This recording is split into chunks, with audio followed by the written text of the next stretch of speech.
We continue our reading of Turn Your Eyes Upon Jesus, an invitation to spend a year with your best friend, a daily devotional by author George R. Knight.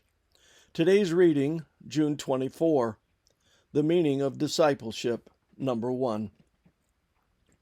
Then Jesus said to his disciples, "If anyone desires to come after me, let him deny himself and take up his cross and follow me." Matthew 16:24. When Jesus began to teach them that the Son of Man must suffer many things and be killed, Mark 8:31, he was truly only commencing his instruction, because a new understanding of Messiahship dictates a new perspective of discipleship.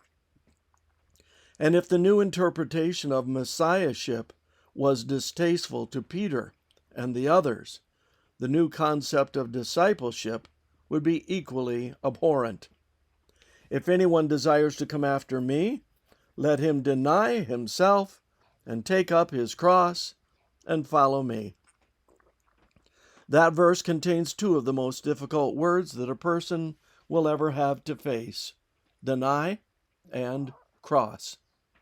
When we think of self-denial, we imagine abstinence from certain luxuries for a certain period of time, while at the same time, perhaps, congratulating ourselves on how well we are doing in being self-controlled and/or generous.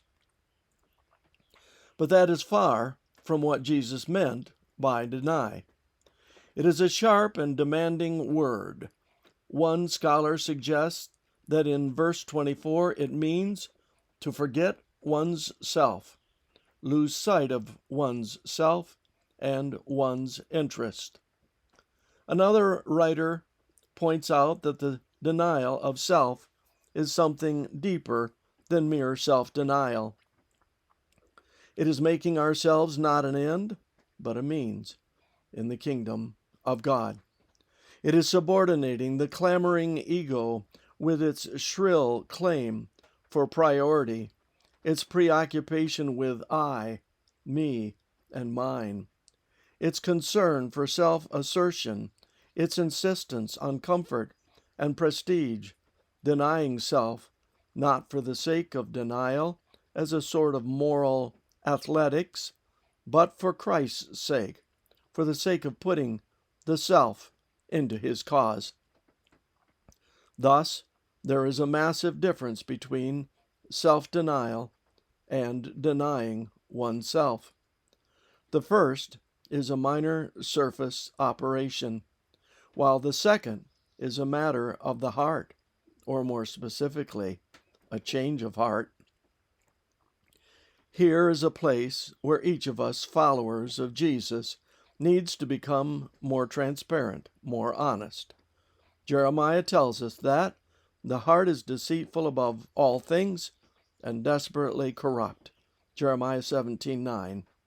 The last thing that my heart wants to do is to realize that that denial of the self stands at the center of being a genuine Christian. This concludes our reading today of Turn Your Eyes Upon Jesus.